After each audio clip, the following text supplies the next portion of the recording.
चलिए बालक, पिछले क्लास में हम लोग विद्युत धारा का क्वेश्चन नंबर 13 तक सॉल्व किए थे, वहां से आगे कंटिन्यू करेंगे। ठीक है, चलिए। तो ये यूनिट नंबर 2 है, विद्युत धारा है और चैप्टर नंबर 3 है। विद्युत धारा में हम लोग 13 क्वेश्चन कर चुके हैं, 13 से आगे कंटिन्यू करेंगे।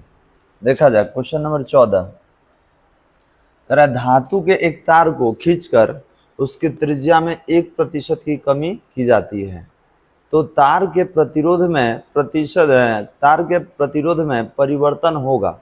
और देखिए ये परिवर्तन जो दिया हुआ है प्रतिशत के रूप में दिया हुआ है। क्लियर है? तो चलिए इसको हम लोग समझते हैं डायग्राम के साथ। 14 नंबर क्वेश्चन है, क्या है कि कोई तार है, तो मानिए ये कोई चालक तार है,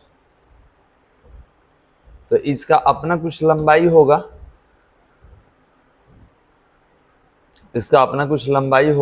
इसको L मान लिया जाए। इसका अपना क्षेत्रफल होगा A होगा, और अपना प्रतिरोध होगा, तब प्रतिरोध rho into L upon A, ये हम लोग जानते हैं। अब कह रहा है कि इसके त्रिज्या में 1% का कमी कर दिया गया है। ठीक, तो ध्यान देंगे, अगर हम बात करें त्रिज्या का,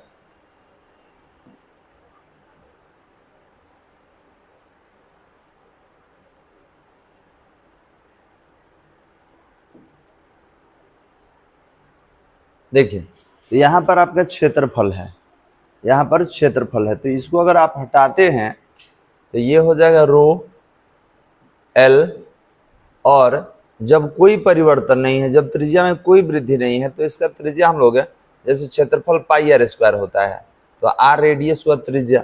तो हम लोग ले लिए कि इसका त्रिज्या पहले कितना था, r था। तो देखिए क्षेत्रफल को हटा दिए पाई r स्क्वायर से, क्योंकि तार का ये जो सिरा होता है ये वृत्तीय होता है। अब आप बोले हैं कि त्रिज्या में हम 1% का कमी कर देंगे, तो ये तो नया वाला त्रिज्या हो जाएगा। तो ये बताइए, अगर ये नया वाला त्रिज्या हम r' ले लें, तो आपने बोला कि मूल त्रिज्या में 1% का कमी। तो देखिए मूल त्रिज्या में अगर 1% का कमी लेंगे तो r का 1%, तो r का 1% मतलब r/100 हुआ। अब इसको सॉल्व कीजिएगा तो ये r' इक्वल टू कितना होगा, 100r माइनस r, ये हो जाएगा 99r अपॉन 100, ये हो गया। तो ये कब हुआ, जब आप त्रिज्या में क्या कर दिए, कमी कर दिए, कितना प्रतिशत का, 1% का। ठीक है, ये हो गया। अब हमने बोला कि नया वाला जो लेंथ है इसको आप L' नाम दे दीजिए, क्षेत्रफल जो है ये A' नाम दे देंगे, और ये इसका प्रतिरोध जो होगा, जिसको आप R' का नाम देते हैं, तो ये कितना होगा, रो इंटू L', और नीचे A', और A' क्या है, तो नया इसका क्षेत्रफल है। तो आप क्या करेंगे यहाँ पे, तो रो इंटू L', और ये क्षेत्रफल पाई r स्क्वायर होता है, पाई r स्क्वायर, तो इसका स्क्वायर करना होगा आपको। तो क्या हो जाएगा, 99r, कितना होगा, 99r अपॉन 100 का स्क्वायर, 99r अपॉन 100, और इसका क्या होगा, होल स्क्वायर। क्लियर है? अब यहाँ पर ये भी हम लोग जानते हैं कि आयतन में कोई परिवर्तन नहीं होता है, मतलब इसका और इसका आयतन क्या होगा, समान। तो हमने बोला कि यही तार वहां भी है, लेकिन वहां पे आप इसके प्रतिरोध में, आप इसके त्रिज्या में 1% का कमी कर दिए हैं। तो आप बोलेंगे सर आयतन तो बराबर होगा। तो याद रखेंगे, अगर आयतन निकाला जाए किसका, तो इस A का, और आयतन किसका, इस A' का, ये दोनों आयतन आपस में क्या होना चाहिए, बराबर।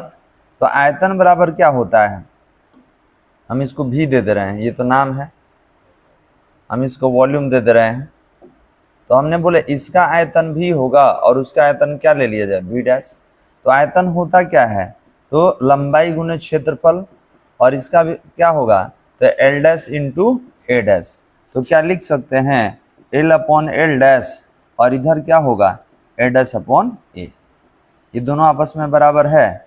अब इस चीज का हम लोग आगे यूज करने वाले हैं, इसका हम लोग आगे यूज करेंगे। आप इतना बना लीजिए। तो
हो गया बालक। चलिए, तो यहाँ तक हो गया, आयतन को हम लोग बराबर कर लिए।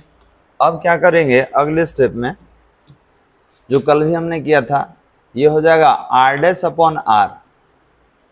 ठीक है, आर डैश अपॉन आर। तो आर डैश कितना है, नया वाला प्रतिरोध है, तो ये है rho into L dash upon कितना है, ए डैश है, और ये कितना है, rho into L upon A. ये 4 स्टेप में है, इसको सीधा कर लीजिए। ठीक है, तो रो इंटू एल डैश अपॉन ए डैश, और ये 4th स्टेप वाला ऊपर आ जाएगा, ये हो जाएगा रो इंटू एल। क्या कैंसिल हो रहा है, तो आप देखेंगे रो से रो कैंसिल हो गया, बाकी तो बचा हुआ है।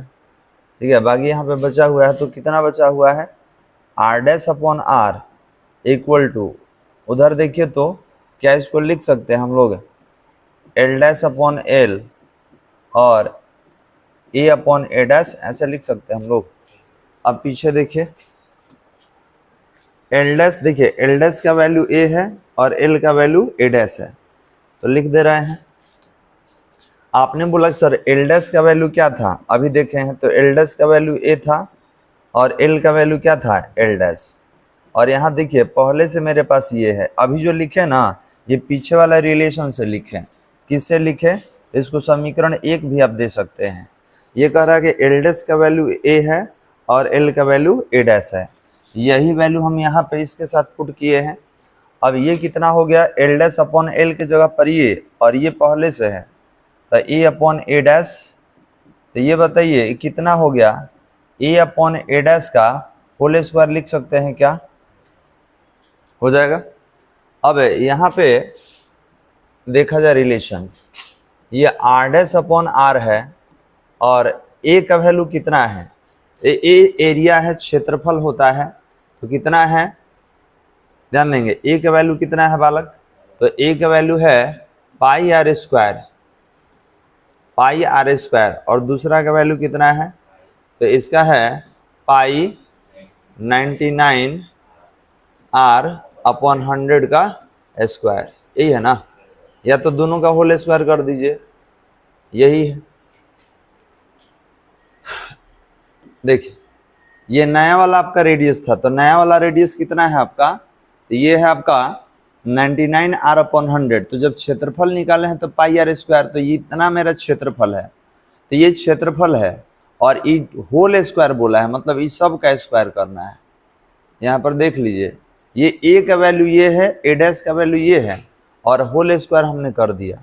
अभी देखिए तो कुछ कैंसिल हो रहा है, तो आपने बोला कि सर पाई से पाई कैंसिल होगा, और यहाँ पर अगर सॉल्व आप करेंगे तो यहाँ पे आर स्क्वायर से थोड़ा सा एक स्टेप बढ़ा देते हैं इसको। ठीक है, ये कितना हो गया, आर डैश अपॉन आर, इसको हल करेंगे तो 100 का स्क्वायर ऊपर चला जाएगा, ये 100 ऊपर चला जाएगा इनटू आर स्क्वायर, और नीचे कितना होगा 99 आर स्क्वायर, और सबका कितना हो गया आपका।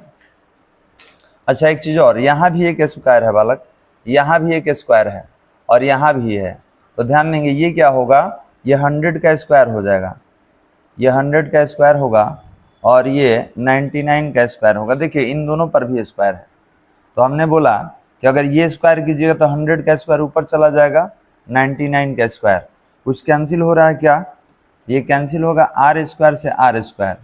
अब क्या बच गया, तो 100 का स्क्वायर और 99 का स्क्वायर। देखा, ये हो गया आर डैश अपॉन आर, कितना है, तो आपने बोला कि सर 100 का स्क्वायर है, 100 का स्क्वायर है, और नीचे कितना है 99 का स्क्वायर, यही है, और इन सभी का होल स्क्वायर भी है। तो हमने बोला कि एक काम किया जाए, इसको 100 अपॉन 99 का, और देखिए ये 2 दूना 4 हो जाएगा पावर सबका ओवरऑल। अब इसको आप डिवाइड करके स्क्वायर करेंगे तो ये होगा 1.041, ये टोटल को सॉल्व करेंगे तो ये इतना हो जाएगा। ठीक है, तो आर डैश का वैल्यू कितना आ गया, तो आर डैश का वैल्यू निकालेंगे तो ये जाके उधर मल्टीप्लाई हो जाएगा, ये वैल्यू जाके इधर मल्टीप्लाई होगा, तो ये होगा 1.041 इंटू आर, ये नया वाला प्रतिरोध हो गया। तो इसको इक्वेशन कितना दे देते हैं, इसको इक्वेशन दे देते हैं 2। देखिए आर डैश हम लोग क्या लिए थे डायग्राम में, देखिए तो नया वाला प्रतिरोध, तो नया वाला प्रतिरोध कितना आ गया, तब पहले से इतना गुना, इसका मतलब प्रतिरोध आपका बड़ा है। तो अगर कोई वृद्धि निकालना चाहे, वृद्धि, हम वृद्धि निकाल रहे हैं, प्रतिशत वृद्धि नहीं, तो वृद्धि को डेल्टा आर से लिखेंगे और ये होगा कितना, ये होगा आर डैश माइनस आर, मतलब कि 1.041 आर और माइनस आर, जब एक में से इसको माइनस कीजिएगा तो ये कितना आएगा 0.041 आर, ये वृद्धि हो गया। आप इसमें से इसको माइनस करेंगे ना तो वो बच जाएगा कितना 0.041 आर। अब प्रतिशत वृद्धि निकाल दीजिए। अगर आपसे पूछा गया कि प्रतिशत वृद्धि, प्रतिशत वृद्धि, तो इसका फॉर्मूला क्या होता है, तो इसका फॉर्मूला होता है वृद्धि गुने 100 अब बटा में मूल प्रतिरोध। तो प्रतिशत वृद्धि कितना होगा, प्रतिशत वृद्धि, तो वृद्धि कितना का हुआ है 0.041 और 100, अच्छा आर भी था इसमें, 0.041 आर इंटू 100 और बटा में मूल प्रतिरोध। इसको हल कर लीजिए, ये आर से आर कैंसिल हो जाएगा, 10 हटेगा तो नीचे कितना हो जाएगा, तो नीचे यहाँ पर कितना अंक है, तो आप 1 2 3 00 से 00 कैंसिल, तो ये होगा 41/10, तो एक अंक पर लगा दीजिए तो 4.1, मतलब लगभग कितना, लगभग अगर वृद्धि प्रतिशत आपसे पूछा जाए तो बताइए लगभग वृद्धि प्रतिशत कितना है, तो कितना बोलेंगे 4% की वृद्धि।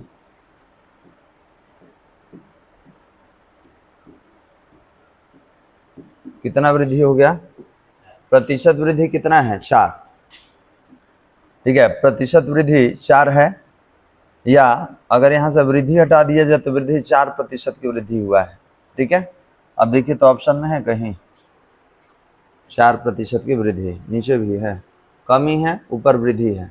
तो ध्यान देंगे क्वेश्चन क्या बोल रहा था, धातु के एक तार को खींचकर उसके त्रिज्या में 1% की कमी की जाती है तो तार के प्रतिरोध में परिवर्तन होगा, ठीक है। तो आपको बता चुके हैं, शॉर्ट मेथड क्लास में हो चुका है, वहाँ पर डायरेक्ट ट्रिक से हम लोग बनाए हैं, लेकिन यहाँ पर हम बताए थे कि लॉन्ग मेथड से आपको बताएंगे, तो लॉन्ग मेथड से ये तरीका हो गया। चलिए फिर से एक बार इसको ओवरऑल समझ लीजिए, एक बार ओवरऑल समझ लेते हैं।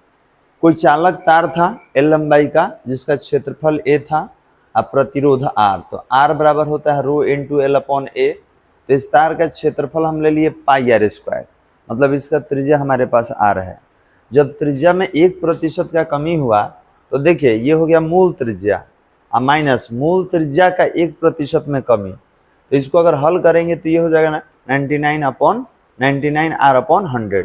तो ये त्रिज्या में कमी के बाद ये नया वाला त्रिज्या है। अब इसका लंबाई एल डैश, इसका क्षेत्रफल ए डैश, तो इसका जो प्रतिरोध होगा ये रो इंटू एल डैश अपॉन ए डैश। अब ए डैश क्या है, तो नया वाला क्षेत्रफल, तो नया वाला क्षेत्रफल में तो केवल इसका त्रिज्या बदला है, तो ये हो गया पाई और आर स्क्वायर, तो ये त्रिज्या था उसका स्क्वायर कर लिए। फिर हमने बोला कि आप कुछ भी परिवर्तन कर दीजिए आयतन अचर होता है, तो ये इसका आयतन और ये इसका आयतन दोनों बराबर होगा, तो एल इंटू ए, एल डैश इंटू ए डैश, एल के नीचे एल डैश को लाइए, ए डैश के नीचे ए को लाएंगे, तो एक संबंध मिल गया, इसको समीकरण 1 दे दिए। अब हमने बोला इस संबंध का आगे यूज करेंगे, तो आर डैश अपॉन आर ले लीजिए, ये नया वाला प्रतिरोध, ये पुराना वाला प्रतिरोध, तो इसका वैल्यू ये लिखा गया और इसका वैल्यू ये, इसको सीधा कर लिए तो रो से रो कैंसिल हो गया, एल डैश के नीचे ए को ले लिए और ए के नीचे ए डैश को। इसका वैल्यू हम लोग देखें कि इसका वैल्यू ए है और एल का वैल्यू ए डैश है, बाकी ये बगल में है ही, आप ए से मल्टीप्लाई करेंगे, इसको मल्टीप्लाई करेंगे तो ए अपॉन ए डैश का होल स्क्वायर हो गया। अब ए क्या है, क्षेत्रफल है, तो ये बताइए कि क्षेत्रफल पहले अगर हम बात करें ए का, तो ए का क्षेत्रफल पाई आर स्क्वायर था, और जो सॉरी ए का क्षेत्रफल कितना था बालक, पहले वाले का क्षेत्रफल कितना हम लोग कुछ हाँ सही है, ए का जो है ए का क्षेत्रफल पाई आर स्क्वायर और ए डैश का क्षेत्रफल कितना था पाई 99 आर अपॉन 100 का होल स्क्वायर, क्योंकि ये क्षेत्रफल है और क्षेत्रफल होता है पाई आर स्क्वायर, तो मेरा त्रिज्या का स्क्वायर किया गया है ऊपर और नीचे, ठीक है। लेकिन यहाँ पर एक चीज और ध्यान देंगे, ये होल स्क्वायर है, दोनों का होल स्क्वायर, तो ये ए के जगह पर ए क्या है, पहले वाला क्षेत्रफल, और ए डैश क्या है, बाद वाला क्षेत्रफल, तो पहले वाला क्षेत्रफल और बाद वाला क्षेत्रफल, पाई से पाई कैंसिल हो गया, ठीक है। अगर स्क्वायर करेंगे आप तो स्क्वायर करेंगे तो आर से आर स्क्वायर भी कैंसिल हो जाएगा, और ये 100 का स्क्वायर होके ऊपर चला जाएगा, और ये कितना होगा 99 का स्क्वायर, आर स्क्वायर से आर स्क्वायर कैंसिल हो जाएगा, ऊपर नीचे वाला पद है। तो हम क्या किए कि ये स्क्वायर को बाहर वाले से गुना कर दिए। एक चीज और यहाँ भी ध्यान रखिएगा, यहाँ भी स्क्वायर है, यहाँ छूट गया है, बाहर भी स्क्वायर है। अब ये कितना हो जाएगा, तो 100 का स्क्वायर 99 का स्क्वायर, तो ये दोनों स्क्वायर को आप बाहर कर देंगे होल स्क्वायर के पद में, तो और दो दो कितना हो जाएगा 4, 100/99 कीजिएगा और उसका पावर 4 कीजिएगा तो आ जाएगा वैल्यू 1.041, ठीक है। तो नया वाला प्रतिरोध निकालेंगे, ये जब निकालिएगा तो ये जाके मल्टीप्लाई हो जाएगा इसके साथ, ये उसके साथ मल्टीप्लाई हो जाएगा क्रॉस मल्टीप्लीकेशन में, तो यहाँ पे आर डैश का वैल्यू आ गया 1.041 इंटू आर। अब पूछा गया कि वृद्धि कितना हुआ, वृद्धि बताइए, तब वृद्धि कैसे निकालते हैं, ज़्यादा में से कम को माइनस करके, तो ये नया वाला प्रतिरोध है, इसमें पुराना वाला प्रतिरोध माइनस कर दिए तो इतना आ गया। अब वृद्धि प्रतिशत का फॉर्मूला क्या है, तो वृद्धि गुने 100 बटा में मूल प्रतिरोध, ठीक है। तो ये वृद्धि हो गया, ये 100 हो गया, ये मूल प्रतिरोध हो गया, आर से आर कैंसिल, यहाँ डेसिमल हटाएं तो 1 2 3 3 अंक था तो 3 0, डबल जीरो से डबल जीरो तो 41/10, 41/10 को 4.1 लिखेंगे, और लगभग है प्रतिशत वृद्धि कितना होगा, तो 4% की वृद्धि होगा। क्लियर है वाला? चलिए, तो कहाँ तक हो चुका था, ये हो चुका था ना, कर लेंगे जरूर। अगर शॉर्ट मेथड से बनाना हो तो आपको क्लास में बता चुके हैं, ये लॉन्ग मेथड से है, पहले ही आपको हम बता चुके हैं।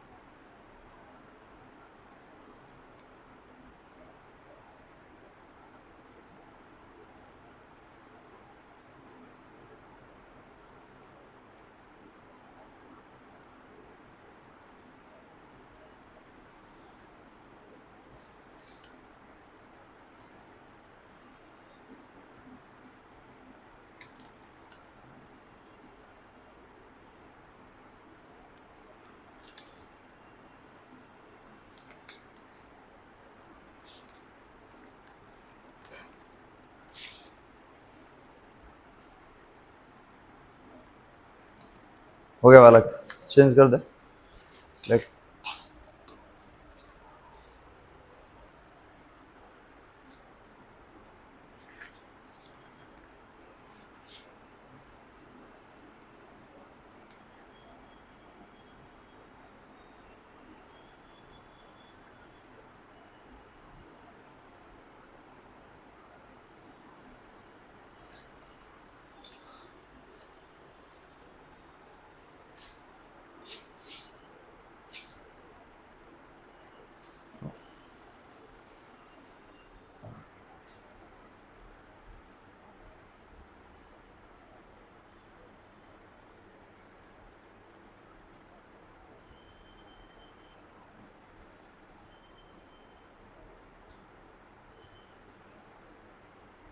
हो गया,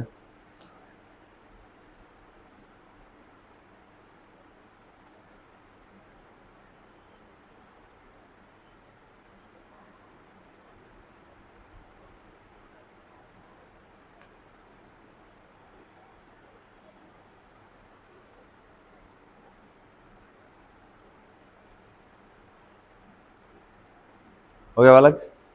चल, तो ये 14 नंबर क्वेश्चन था। 14 नंबर में कौन सा सही ऑप्शन है हमारा, ऑप्शन नंबर फर्स्ट है। चलिए ध्यान देंगे, ये हमारा सही है, 4% की वृद्धि। हो गया बालक। चलिए क्वेश्चन नंबर 15 में आगे बढ़ते हैं, और देखिए सभी क्वेश्चन को एक्सप्लेन करते हुए आगे बढ़ेंगे, ठीक है। क्वेश्चन का संख्या कम हो, सही है, लेकिन आपको समझते हुए एक्सप्लेन करते हुए आगे सीखना होगा। नहीं समझ में आया तो दोबारा तिबारा आप पीछे से इसको बैक करके देख लेंगे, समझ लेंगे। अब क्या कर रहा है, 40 वाट तथा 60 वाट के दो बल्ब 220 वोल्ट लाइन से जोड़े जाते हैं, तो तार के प्रतिरोध में अनुपात होगा। अच्छा ये बताइए, दोनों पावर है और दोनों 220 वोल्ट से जोड़ा गया है, तो दोनों 220 वोल्ट से जोड़ने का मतलब दोनों का वोल्टेज एक समान है। अब देखिए इसको बनाएंगे कैसे। 15 नंबर काफी आसान है, कॉन्सेप्ट आपको समझना होगा। आपने बोला sir P equal to V²/R होता है, हम जानते हैं, और दोनों बल्ब को आप 220 वोल्ट से जोड़े हैं, इसका मतलब V का मान क्या है, अचर है। तो जब V का मान अचर होगा तो पावर में और प्रतिरोध में कौन सा संबंध, व्युत्क्रमानुपाती का, यही होगा ना। आपसे क्वेश्चन में क्या कह रहा है, तो तार के प्रतिरोध में अनुपात होगा, तार के प्रतिरोध में अनुपात। अब गिवन डाटा में अगर हम बात करें तो आपका एक पावर दिया है 40 वाट और दूसरा पावर कितना दिया हुआ है, 60 वाट, और आपसे प्रतिरोध का अनुपात पूछ रहा है।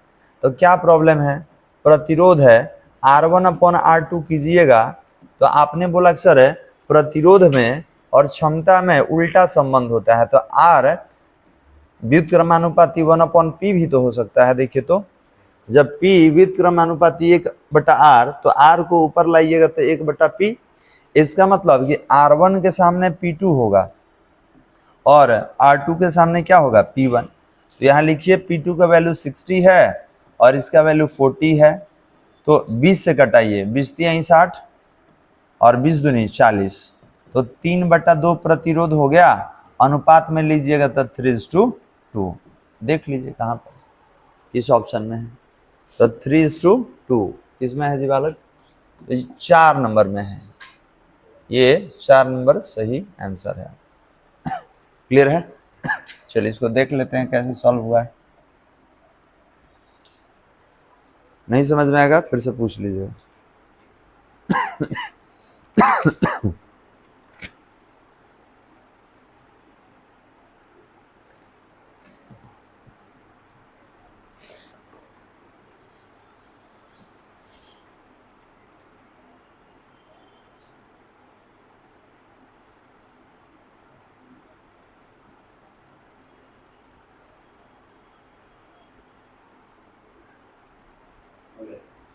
हो गया बालक, चलिए तो समझते हैं। ये समझ में आ रहा है ना, जो बताया गया कि दोनों बल्ब को आप एक ही वोल्टेज से जोड़े थे तो V अचर होगा, जब ये अचर होगा तो दोनों में उल्टा संबंध, तो P व्युत्क्रमानुपाती R है तो R भी व्युत्क्रमानुपाती P होगा। आपसे प्रतिरोध का अनुपात पूछा था, तो पहले हम पावर लिख दिए, तो R1/R2 होगा, तो R1 के सामने P2 और R2 के सामने P1 रख के कैंसिल कीजिएगा, प्रतिरोध का अनुपात आ जाए। चलिए नेक्स्ट 16 नंबर में देखते हैं। 16 नंबर में क्या कह रहा है, क्वेश्चन नंबर है 16 में कह रहा है 60 वाट तथा 100 वाट वाले बल्बों के तंतु समान लंबाई के हैं, तब 100 वाट वाला तंतु मोटा है, 60 वाट वाला तंतु मोटा है, मतलब किसका मोटाई ज्यादा होगा ये बताना, ये ना। चलिए इसको समझते हैं। एक रिलेशन हम लोग जानते हैं, कौन सा रिलेशन, थोड़ा सा देखा 16 नंबर में।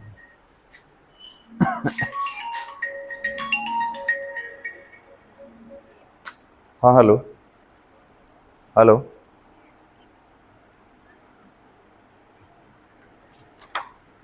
क्लास में है, 1 घंटा आधा घंटा चलेगा, इसके बाद कॉल करेंगे, रखो अभी लाइव क्लास में, ठीक है।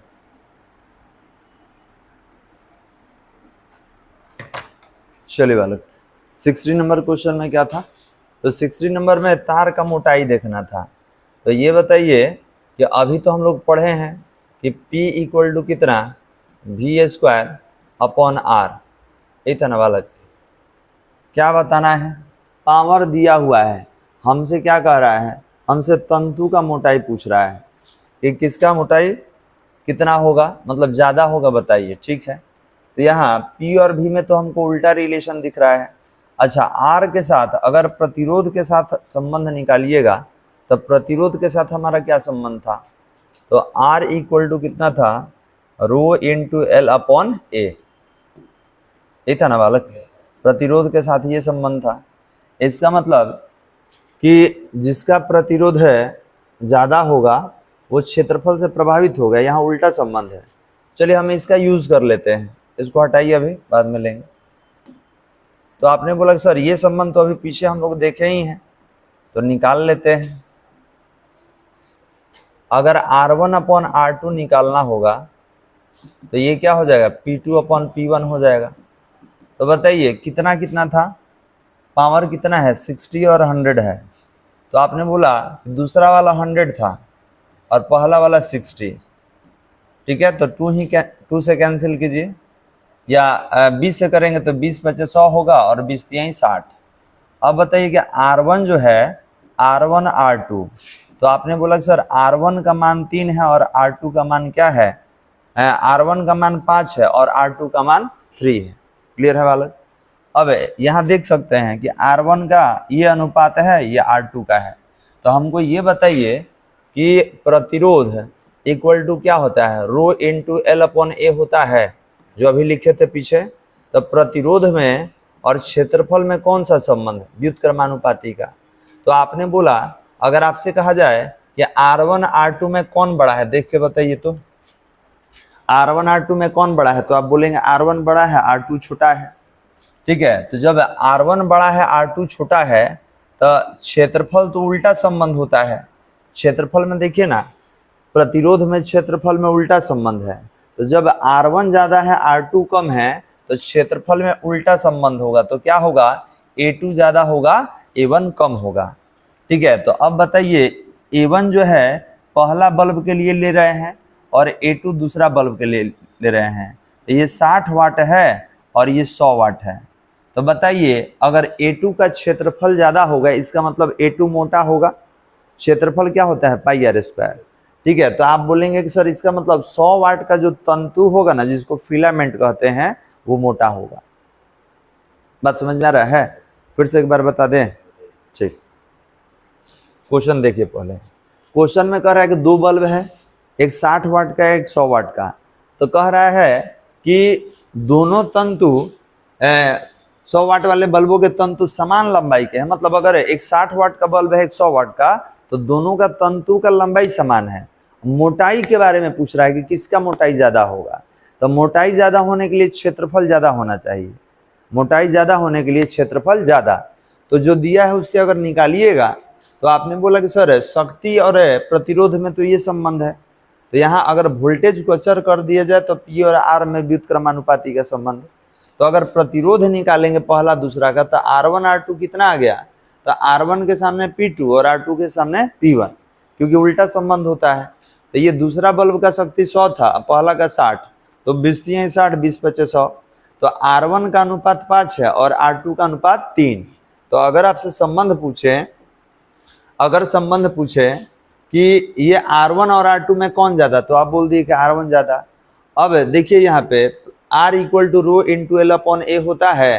तो लंबाई जब दोनों का बराबर रहेगा, ई अचर होता ही है, तो दोनों में कौन सा संबंध, व्युत्क्रमानुपाती का। तो इसका मतलब R1, अगर ये R1 है ये R2 है और क्षेत्रफल A1 A2 ले लें, तो अगर प्रतिरोध इसका ज्यादा तो क्षेत्रफल A2 का ज्यादा, क्योंकि दोनों में उल्टा संबंध होता है। तो A2 मतलब कौन सा बल्ब, 100 वाट वाला बल्ब। A1 मतलब कौन सा बल्ब, 60 वाला। तो याद रखेंगे 100 वाट वाला जो बल्ब होगा इसका तंतु मोटा होगा, उसका क्षेत्रफल क्या होगा, ज्यादा। तो ऑप्शन नंबर देख लिया जाए, तो 100 वाट वाला बल्ब जो होगा इसका याद रखिएगा तंतु मोटा होगा। अब देख लीजिए कहाँ दिया हुआ है, कहाँ है इसमें, कह रहा है 100 वाट वाला तंतु मोटा है। तो यही ऑप्शन सही है, option number 1 is the right answer. Clear है। अब कैसे मोटा है इसके लिए तो आपको लिखना पड़ेगा, यहाँ पे आप इसको लिख लेंगे जल्दी।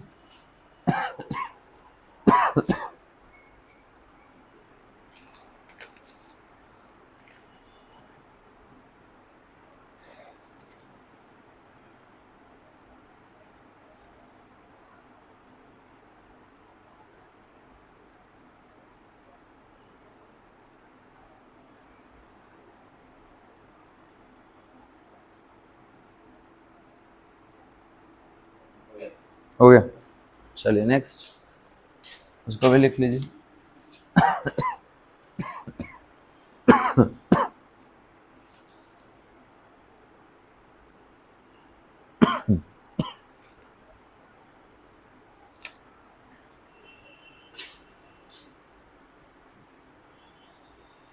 तो सेकंड बल्ब का क्षेत्रफल ज्यादा होगा तो सेकंड वाला का तंतु मोटा होगा।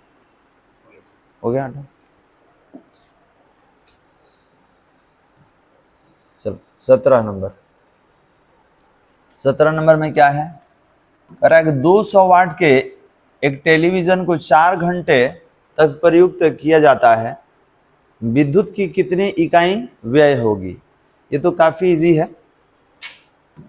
देखिए आपसे कितना शक्ति खर्च होगा, कितना ऊर्जा खर्च होगा ये पूछ रहा है। तो ये बताइए कि दिया क्या है, तो दिया है 200 वाट का बल्ब 4 घंटे तक यूज किया जाता है। 200 वाट मतलब पावर हो गया, और टाइम कितना है तो 4 घंटे, 4 आवर। तो कह रहा है कितना ऊर्जा का खपत होगा बताइए। ठीक है, तो यहां पर अगर एनर्जी निकालना हो तो E equal to P into T पढ़ाए थे, P into T, power into time. तो ये कितना हो गया आपका 200 वाट हो गया, और ये कितना है आपका 4 आवर है। क्लियर है बालक। तो हमने बोला कि ये तो वाट आवर हो गया, ध्यान देंगे ये वाट आवर है, अभी आप किलो में इसको चेंज नहीं किए हैं। ठीक है, ये वाट है, जबकि किलो वाट आवर को याद रखिएगा, किलो वाट आवर को यूनिट कहा जाता है। इसको हम क्या बोलेंगे, यूनिट। तो याद रखेंगे, मात्रक भी साथ में लिख लिया जाए ताकि समझ में आएगा। तो ये 200 वाट हो गया और ये 4 आवर हो गया, तो कितना हो गया 800 वाट आवर। हमने बोला कि इसको किलो में चेंज कर लीजिए, तो वाट को किलोवाट में चेंज करने के लिए आप क्या करेंगे, 1000 से डिवाइड कर लेंगे। तो ये कितना होगा, ये हो गया 800 वाट आवर, और 1000 से डिवाइड करेंगे तो ये किलो में कन्वर्ट हो जाएगा। तो 00 से 00, तो ये कितना हो गया 0.8 किलो वाट आवर। और याद रखेंगे इस किलो वाट आवर को ही क्या कहा जाता है, यूनिट। इसको क्या बोला जाता है, यूनिट। तो आपका ऊर्जा का खपत कितना हो गया 0.8 यूनिट। अब देखिए ये ऑप्शन में कहाँ दिख रहा है। ठीक है, इसको देखेंगे कौन सा है, ऑप्शन नंबर 3। आप देख सकते हैं option number 3 is the right answer, यही सही होगा। हो गया। अब कैसे सही होगा इसके लिए यहाँ पे एक्सप्लेनेशन बना लीजिए इसको।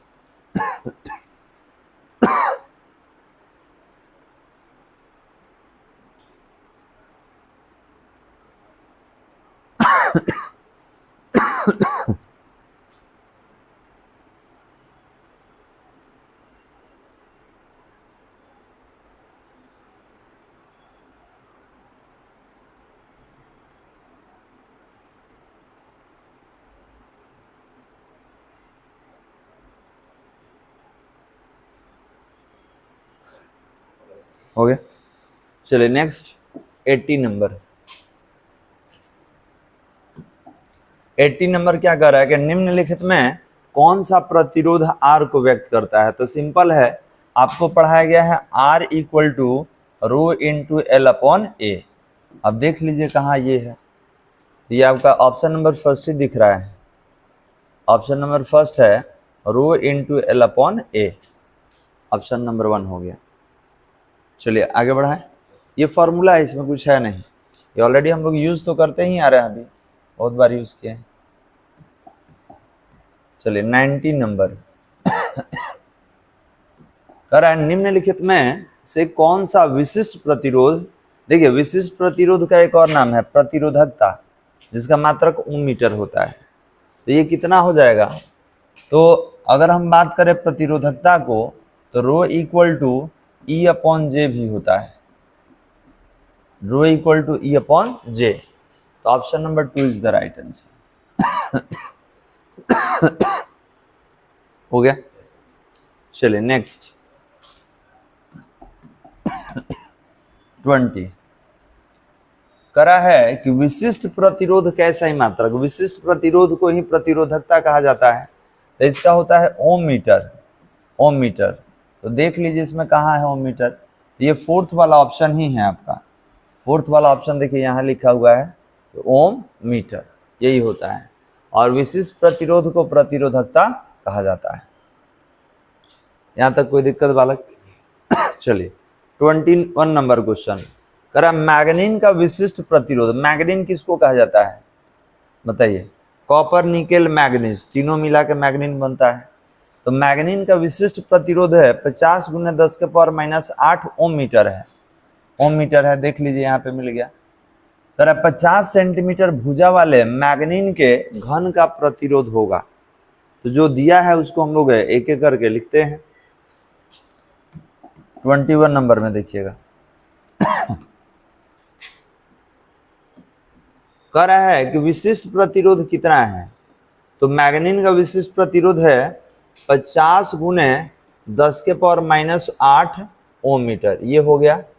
और कह रहा है कि घन है, घन का प्रत्येक भुजा की लंबाई 50 सेंटीमीटर है, 50 सेंटीमीटर है प्रत्येक भुजा की लंबाई। तो घन का प्रतिरोध पूछ रहा है। तो ध्यान देंगे, आप पढ़े होंगे घन और घनाभ के बारे में, कुछ इस तरीके का डायग्राम होता है ना बालक। तो अब कह रहा है कि प्रत्येक भुजा कितना है 50 सेंटीमीटर। तो एक काम कीजिए, आप सेंटीमीटर को पहले मीटर में बदल लीजिए।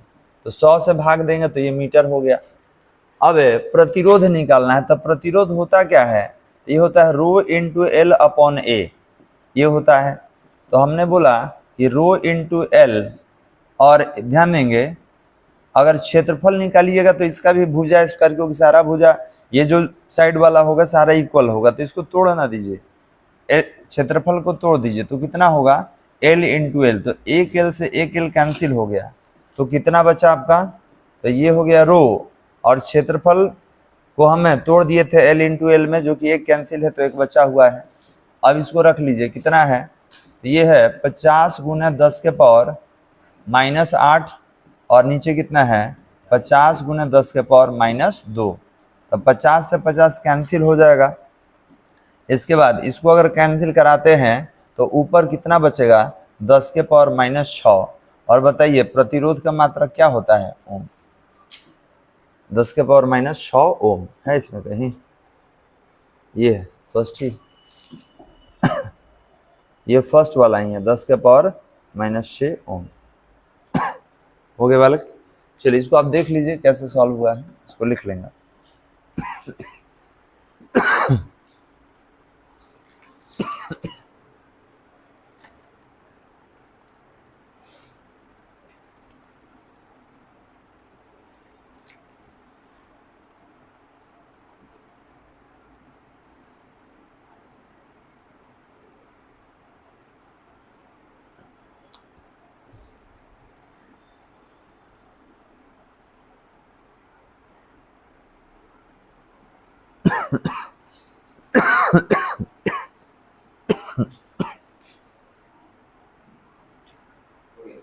ओके बालक, चलिए नेक्स्ट 22 क्या कर रहा है कि मैग्नीन का प्रतिरोधकता 500 ओम मीटर है, तो उसकी विद्युत चालकता होगी। देखिए विद्युत चालकता प्रतिरोधकता का उल्टा होता है। तो आपको याद होगा चालकता सिग्मा इक्वल टू कितना था 1/ρ था। तो 1/ρ कितना दिया हुआ है 1/500, 1/500। तो इसको डिवाइड कीजिएगा तो ये कितना होगा, ये होगा 0.002। और जब ये ओम मीटर है, ये नीचे से ऊपर जाएगा तो ओम इनवर्स 1 मीटर इनवर्स 1। देख लीजिए कहाँ है। ऑप्शन नंबर आपका कितना होगा 1 वाला ही हो जाएगा। कर लीजिए तो इसको।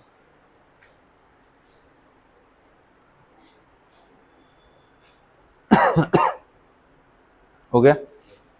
चलिए नेक्स्ट, ये 22 था, 22 का फर्स्ट नंबर ये सही होगा, इतना। चलिए नेक्स्ट 23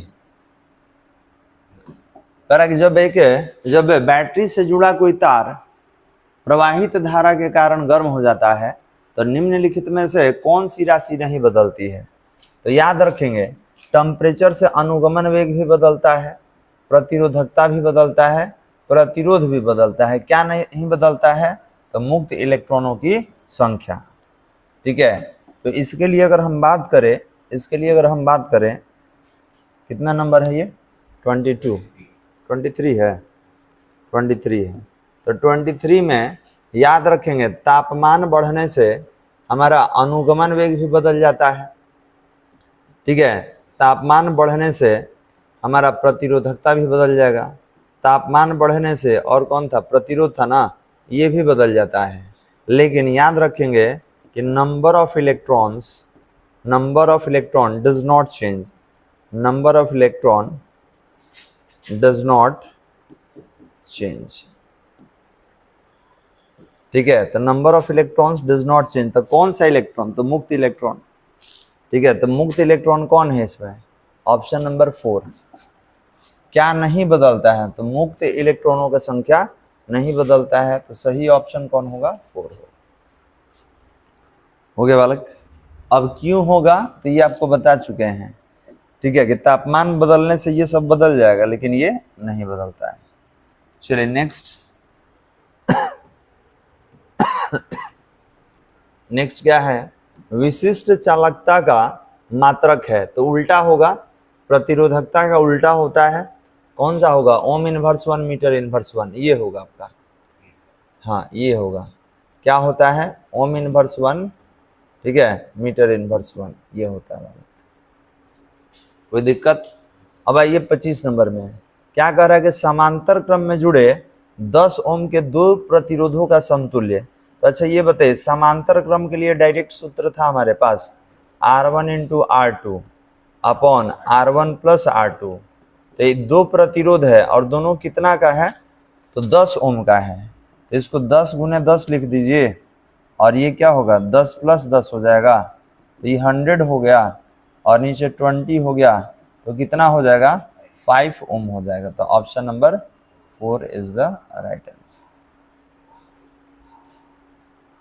कोई दिक्कत बालक? यहाँ समांतर क्रम था, तो समांतर क्रम वही 2 के लिए, तो डायरेक्ट वाला फॉर्मूला आपको बताया गया है कि इस पे आप निकाल लीजिए। चलिए नेक्स्ट 26 नंबर।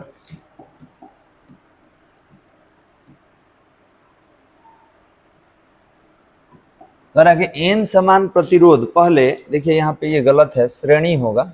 ठीक है, ये श्रेणी होगा, श्रेणी क्रम में तथा उसके पश्चात समांतर क्रम में जोड़े जाते हैं, तो अधिकतम तथा न्यूनतम प्रतिरोध का अनुपात होगा। ठीक है, देखते हैं इसको। ऐसा क्वेश्चन आया था, इसको हल किए हम लोग 26 नंबर क्वेश्चन में। कह रहा है कि इन प्रतिरोध को पहले श्रेणी क्रम में जोड़ा गया है। तो अगर इन प्रतिरोध को अगर श्रेणी क्रम में जोड़िएगा तो याद रखेंगे ये NR हो जाएगा, क्योंकि या तो आप जोड़ देंगे या तो उतना से गुना कर दिया जाता है। अगर 10 प्रतिरोध श्रेणी क्रम में है तो एक एक करके 10 बार जोड़ना होगा, या 10 से आप डायरेक्ट गुना कर लीजिए। और यही अगर समांतर क्रम में निकालेंगे यही अगर आप समांतर क्रम में निकालेंगे तो अंतिम जो समतुल्य प्रतिरोध होगा वो R/N होगा। अब आपको याद है बताया गया था कि श्रेणी क्रम में ही सबसे ज्यादा प्रतिरोध होता है, समांतर क्रम में कम हो जाता है। अगर प्रतिरोध दिया जाए और पूछा जाए कि कि सबसे ज्यादा प्रतिरोध किस क्रम में जोड़ने से होता है, तो श्रेणी क्रम में। तो ये कह रहा है कि ज्यादा का और कम का अनुपात बताइए। ध्यान से देखिए, कह रहा है अधिकतम तथा न्यूनतम प्रतिरोध का अनुपात। तो इन दोनों में अधिकतम ये होता है, न्यूनतम ये होता है। तो लीजिए इसका अनुपात देख लिया जाए। हमने बोला श्रेणी क्रम को सीरीज लिख देते हैं और समांतर क्रम को पैरेलल लिख देते हैं। ये कितना है? तो ये NR है और ये कितना है? तो R/N है। तो हमने बोला इसके नीचे 1 डाल के 4 स्टेप में कन्वर्ट कर लीजिए, तो कितना होगा? NR/1 और इसको उल्टा कर दीजिए N/R। कैंसिल करा देते हैं, कैंसिल कराएंगे तो क्या होगा? R से R कैंसिल, तो N इंटू N कितना हो जाएगा आपका? तो ये हो गया N²। कितना हो गया बालक? N²। तो याद रखेंगे श्रेणी क्रम और समांतर क्रम, ये ज्यादा हो गया, ये कम हो गया, और इनका अनुपात कितना है? N²। नीचे रहेगा तो 1 लेंगे, नहीं तो N² लिखेंगे। तो कितना है, एन स्क्वायर है कहीं लास्ट वाले में, ये option number 4 is the right answer, option number 4 हो गया। चलिए इसको लिख लीजिए, तो पहले 26 वाला आप बना लो।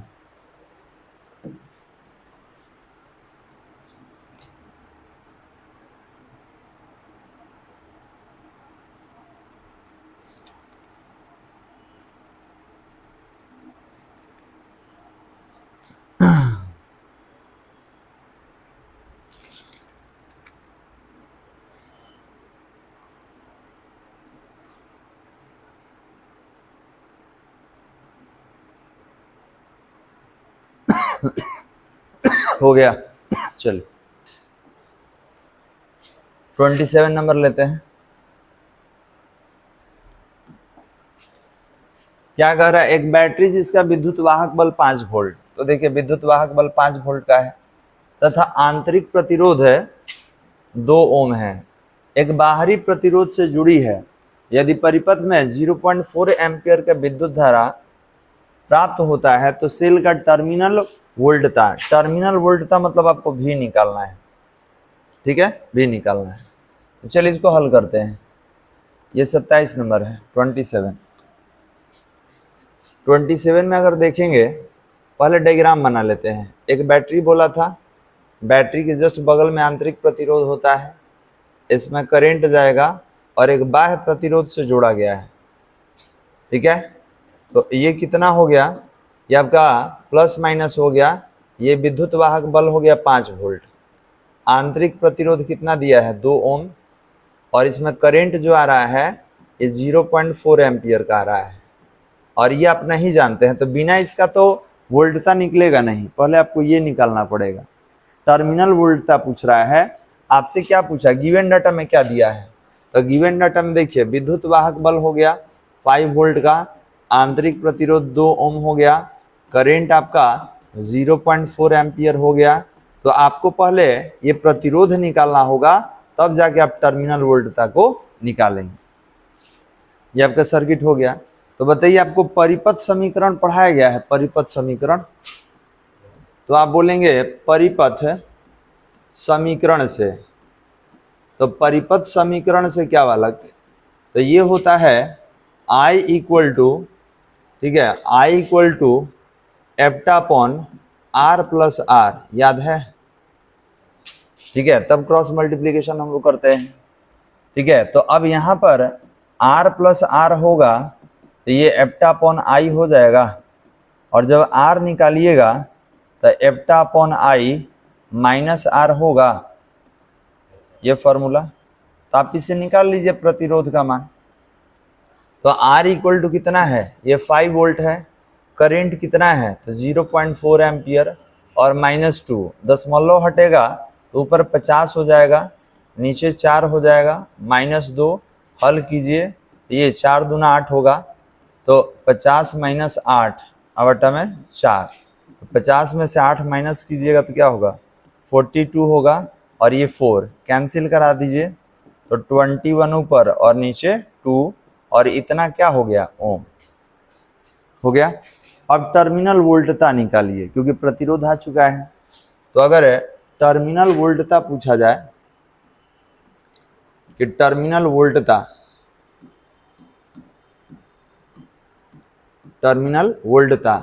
तो ये होता कितना है, V equal to I R होता है। तब V equal to I current कितना था 0.4, R कितना आया है 21/2 आया है, ये ना निकाले हैं, तो इसका दशमलव हटाइए तो 10 हो गया, ये 2 2 जा 4 हो जाएगा, इसको अलग कलर से कटाते हैं, ऐसे कटाते हैं, ये 2 2 जा 4 हो जाएगा।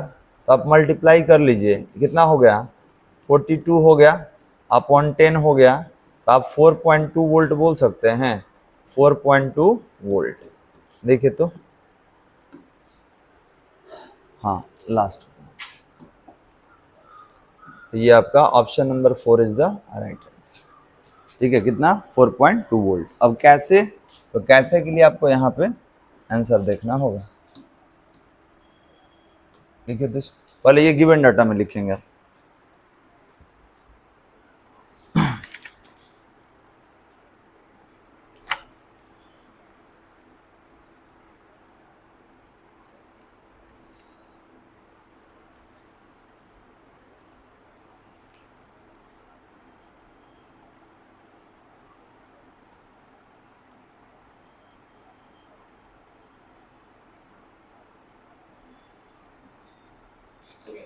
हो गया।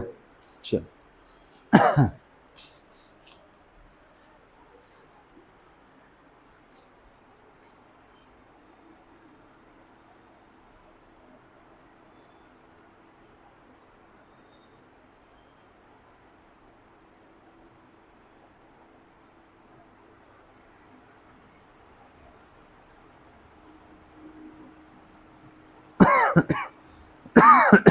चेंज करें।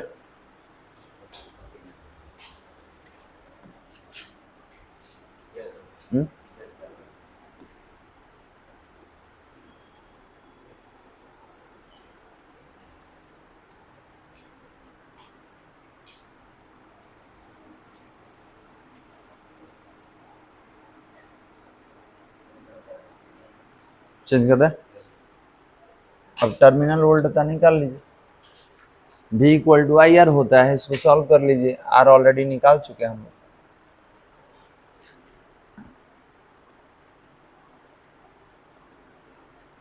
चलिए इसको हटाए। आइए 27 हो चुका है बालक, 28 में आते हैं। 28 क्या कह रहा है? एक प्राथमिकता सेल नहीं होगा, प्राथमिक सेल होगा।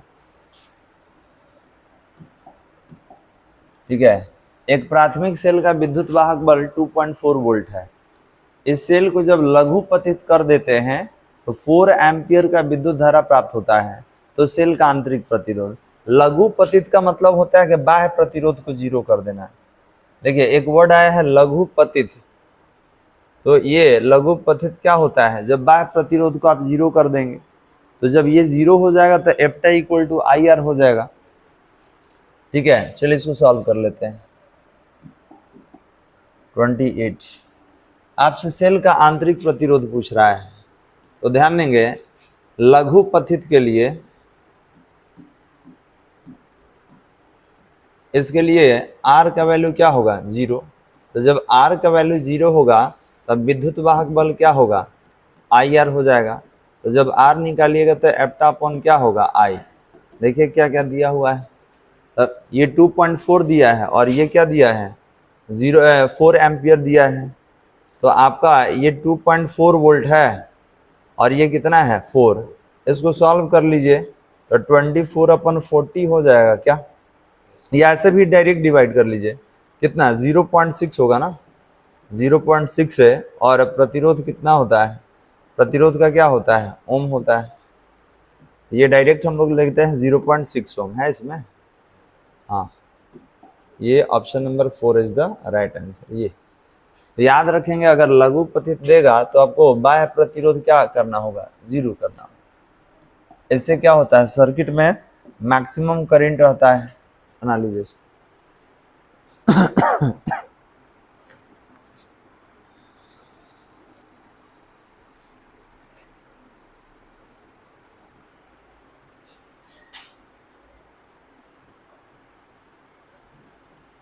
हो गया बालक। चलिए नेक्स्ट, ये हो गया आपका 28। अब देखते हैं 29। देखिए बालक, किलोवाट घंटा मात्रक है, बता चुके हैं कि जब वाट के बाद में जैसे किलोवाट घंटा हो, किलोवाट मिनट हो, किलोवाट सेकंड हो, किलोवाट को जहाँ टाइम के साथ लाइएगा तो ये ऊर्जा का मात्रक। अगर ये आवर नहीं रहता, ये अगर आवर नहीं रहता, केवल किलोवाट रहता, तब ये शक्ति का हो जाता। लेकिन किलोवाट के साथ टाइम आया है तो याद रखेंगे ये किसका होगा? एनर्जी का, ऊर्जा का। इसके बाद कह रहे विद्युत परिपथ की शक्ति होती है तब P इक्वल टू VA² ये बहुत बार तो क्वेश्चन में भी सॉल्व किया हम लोग। ठीक है, विद्युत परिपथ की शक्ति क्या होगा? तो VA²। ऑप्शन नंबर कितना हो जाएगा? तो ऑप्शन नंबर इसमें 3 हो जाएगा। इसमें कौन होगा? 1 होगा। चलिए आगे बढ़ाएं।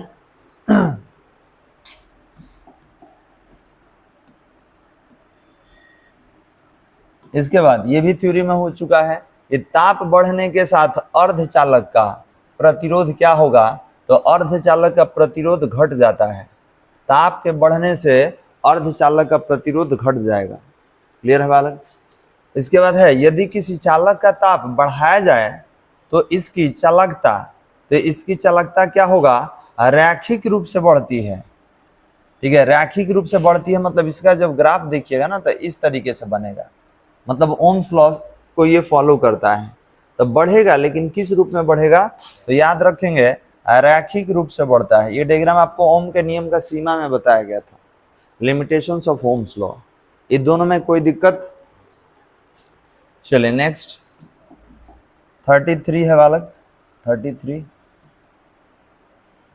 इलेक्ट्रॉन वोल्ट आपको मालूम होगा ऊर्जा का सबसे छोटा मात्रक होता है, और एक इलेक्ट्रॉन वोल्ट होता है 1.6 इंटू 10⁻⁹ जूल, -19 जूल। अब देख लेना होगा ये कहाँ दिख रहा है इसमें, इतना वोल्ट, इतना किलोवाट आवर, ये यूनिट, हाँ थर्ड नंबर, ये थर्ड नंबर में दिख रहा है 1.6 इंटू 10⁻⁹ जूल, थर्ड नंबर सही हो गया। चलिए नेक्स्ट 34 नंबर। 34 नंबर में क्या है, कह रहा है दो प्रतिरोध R तथा 2R एक वैद्युत परिपथ में समांतर क्रम में जुड़े हुए हैं, तो R तथा 2R में उत्पन्न ऊष्मीय ऊर्जा का अनुपात बताइए। चलिए तो इसको हल करना होगा।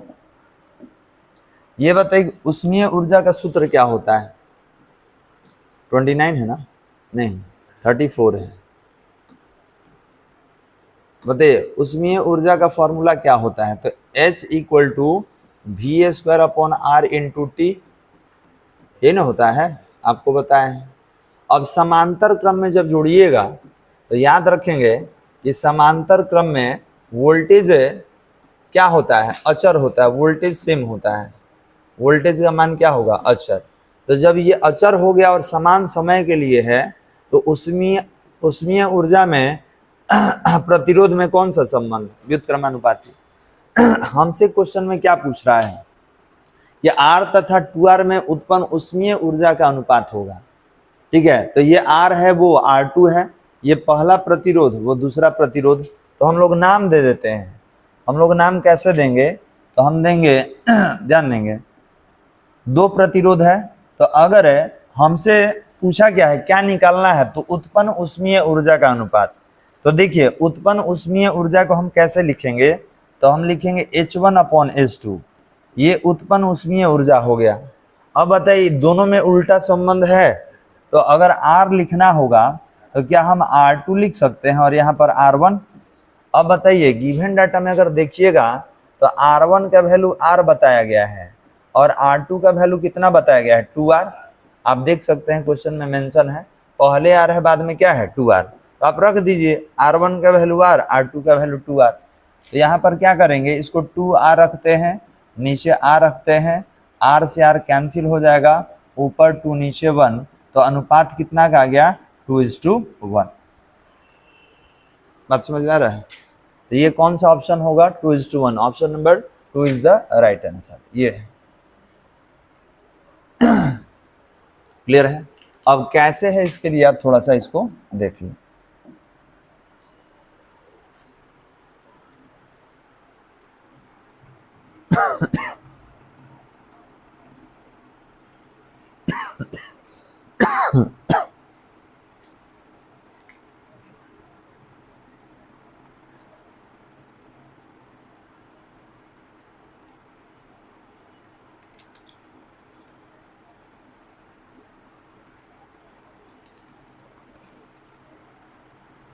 ओके बालक, चलिए नेक्स्ट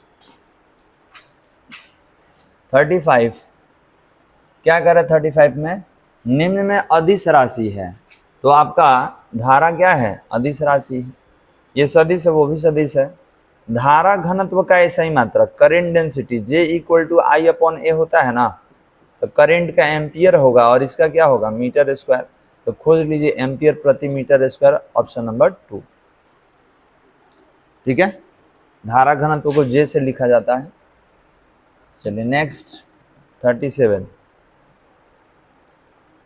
नंबर कह रहा है कूलम्ब सेकेंड इनवर्स 1 निम्न में से किस नाम से जाना जाता है, तो एम्पियर के नाम से जाना जाता है। आपको पढ़ाया है करंट I = Q/T, तो इसका कूलम्ब होता है इसका सेकेंड, तो कूलम्ब सेकेंड इनवर्स 1 इसी को क्या बोलते हैं, एम्पियर, धारा का मापन करता है। इसके बाद यदि चालक में प्रवाहित धारा का मान स्थिर हो और धारा घनत्व तो अनुप्रस्थ काट के क्षेत्रफल की त्रिज्या का होता है, अभी निकालना पड़ेगा जो कह रहा है। आगे बढ़ा दे इसको। चलिए 38 नंबर में देखिए तो क्या कह रहा है। 38 नंबर में तो J = I/A होता है। यहाँ कह दिया कि धारा का मान क्या है, अचर। तो जब धारा का मान अचर हो गया तो J में और A में व्युत्क्रमानुपाती का संबंध है। तो बताइए कि J = ये तार के लिए क्षेत्रफल πr² होता है। तो यहाँ से देख लीजिए, तो अगर पूछा जाए कि धारा घनत्व में और त्रिज्या में कैसा संबंध है, तो वर्ग के व्युत्क्रमानुपाती का। देख लीजिए, ये तो अचर होता है ना, ये अचर है, तो कौन सा संबंध है, वर्ग के व्युत्क्रमानुपाती का। अनुक्रमानुपाती व्युत्क्रमानुपाती का, वर्गमूल केवल दिया हुआ है, वर्ग के व्युत्क्रमानुपाती का होता है। तो यहाँ कर त्रिज्या का होता है तो क्या होगा, व्युत्क्रमानुपाती। क्लियर है। चलिए इसके बाद आगे बढ़ते हैं। अगला क्वेश्चन क्या है, निम्न में से कौन सा संबंध सही है। याद कीजिए, हम लोग पढ़े थे VD = I/NE × A। ठीक है, तो इसमें कहाँ दिख रहा है आपको, ये फर्स्ट ही है अनुगमन वेग, और यही I/A को J में भी हम लोग बदल देते हैं। चलिए, तो ऑप्शन नंबर 1।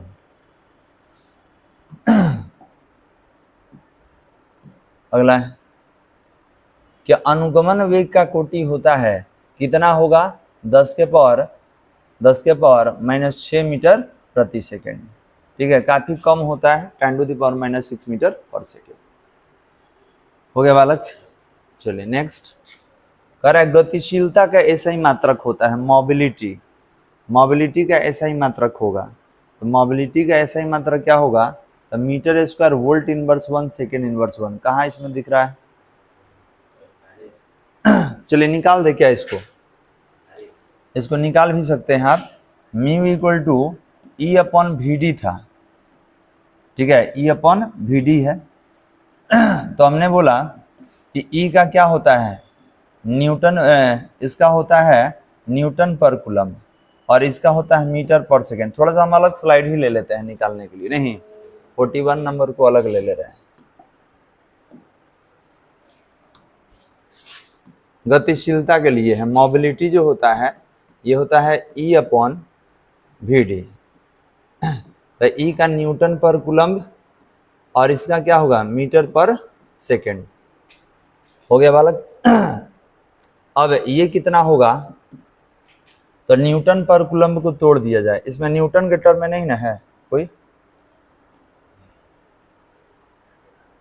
नहीं, इसको तोड़ दिया जाए तो न्यूटन मीटर को हम लोग E = F/Q होता है। तो Q का ये हो गया, न्यूटन कितना होगा, तो न्यूटन को आप बोल सकते हैं, इसको तोड़ दिया जाए, न्यूटन यहाँ पर है और कूलम्ब है, न्यूटन पर कूलम्ब है 1 2 3 4। न्यूटन को तोड़ दीजिए तो कितना होगा, केजी मीटर स्क्वायर। एक मिनट, हाँ, केजी MLT इनवर्स 2 होता है, केजी मीटर सेकेंड इनवर्स 2 हो गया।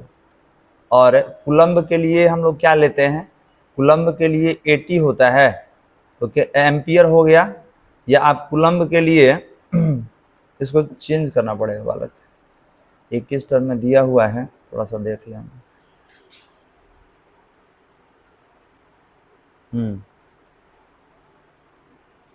तो अनुगमन वेग क्या है, तो अच्छा उल्टा लिख रहे थे ना जी, ओह फॉर्मूला ही गलत लिख रहे हैं।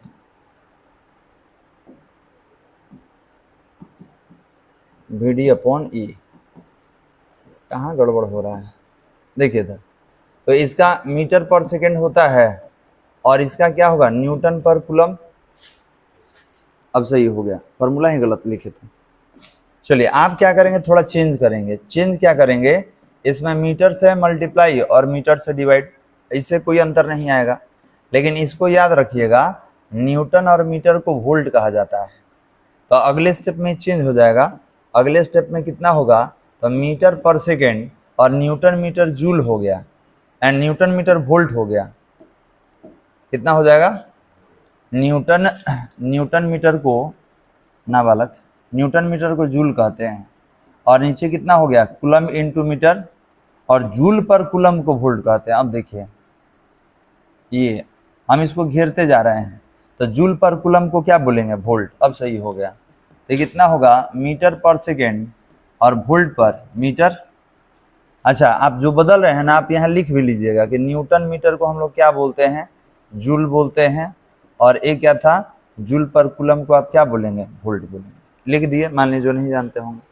चलिए इसको सीधा कर लीजिए। तो मीटर पर सेकेंड और ये मीटर अपॉन वोल्ट, तो देख लीजिए ये कितना हो गया, metre square volt inverse 1 second inverse 1 हो गया ना।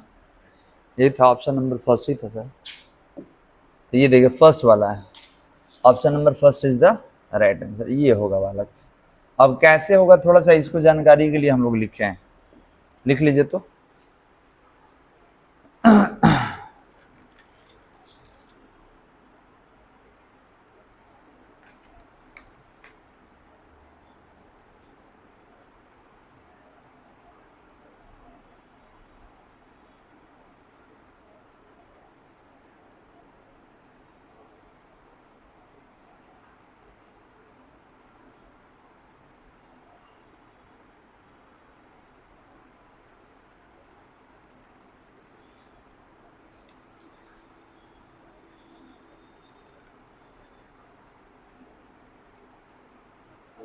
हो गया।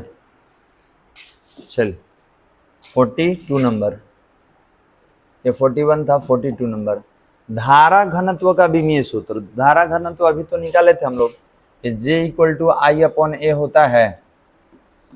इसका क्या होगा, I का, तो I का आप कुछ भी लिख सकते हैं, I का ए ही छोड़ दिया जाए, उसमें ए ही है ना। और याद रखेंगे क्षेत्रफल में लेंथ स्क्वायर होता है एल स्क्वायर, लेकिन सब में मास के टर्म में है। ये हो जाएगा m0 का वैल्यू 1 हो जाता है, ठीक है। ये ऊपर जाएगा तो L इनवर्स 2 हो जाएगा और ये A हो जाएगा। अब देखिए ये कहाँ आपको दिख रहा है, m0 L इनवर्स 2 और A, ये वाला option number 4 is the right answer, ये है वाला। क्लियर है। इसके बाद क्या कर रहे हैं, 1 एम्पियर विद्युत धारा किसके बराबर होता है, तो आपको बता चुके हैं कि किसी करंट से 1 एम्पियर धारा का मतलब है कि उसे इकाई क्षेत्रफल से या अनुप्रस्थ काट के क्षेत्रफल से प्रति सेकेंड 1 कूलम्ब का आवेश गुजरेगा या 6.25 into 10 to the power electron प्रति सेकेंड गुजरेंगे। मतलब 1 एम्पियर में कितना इलेक्ट्रॉन पास करता है, तो याद रखेंगे ये 6.25 इंटू 10 टू द पावर 18 मुक्त इलेक्ट्रॉन प्रति सेकेंड उस जगह से गुजरता है। तो 43 का कितना हो जाएगा, 1 हो जाएगा। ठीक है, चलो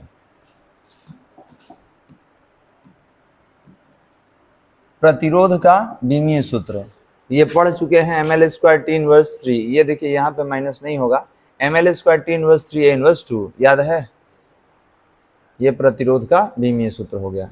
प्रतिरोधकता चालक के मुक्त इलेक्ट्रॉनों के घनत्व का, प्रतिरोधकता चालक के मुक्त इलेक्ट्रॉनों के घनत्व का क्या होता है, समानुपाती होता है, व्युत्क्रमानुपाती होता है, सीधा समानुपाती होता है, इनमें से कोई नहीं।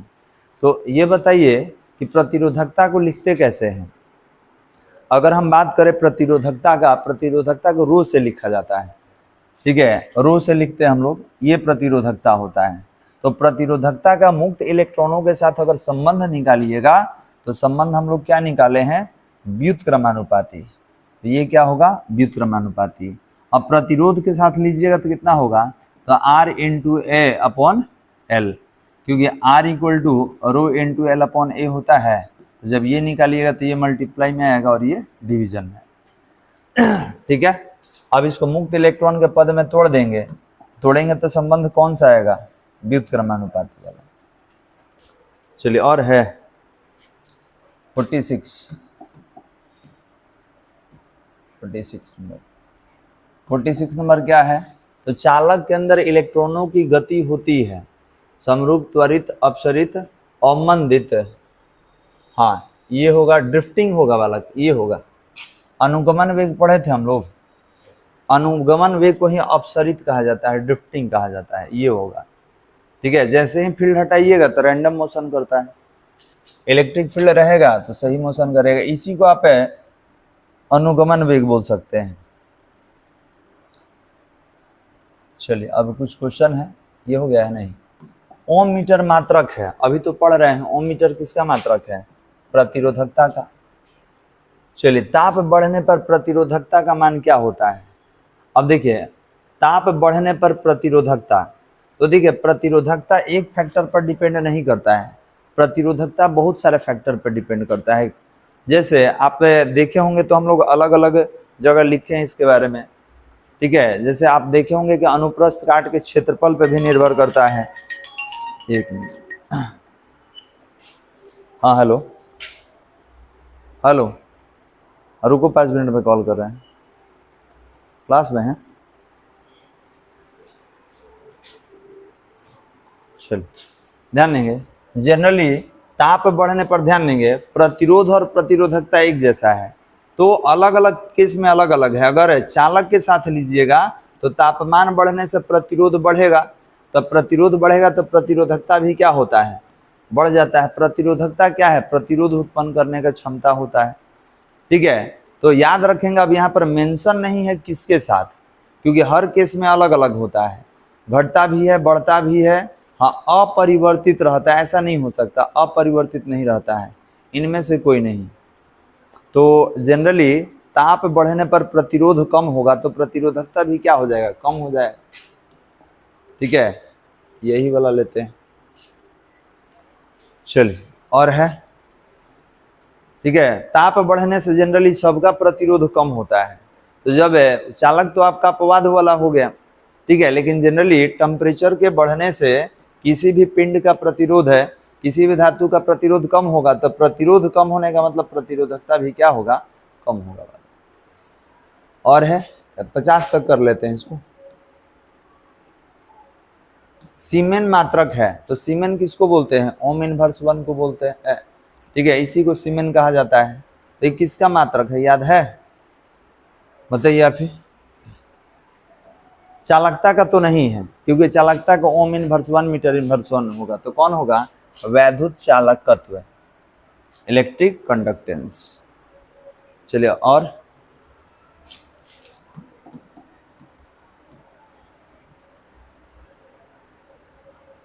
कह रहा है कि जब अर्धचालकों में त्रिसंयोजी या पंच संयोजी अपद्रव्य मिलाए जाते हैं तो प्रतिरोध क्या होता है? घट जाता है। देखिए, किसी भी अर्धचालक क्या है, तो अर्धचालक जो है ये कभी चालक जैसा व्यवहार करता है, कभी कुचालक जैसा।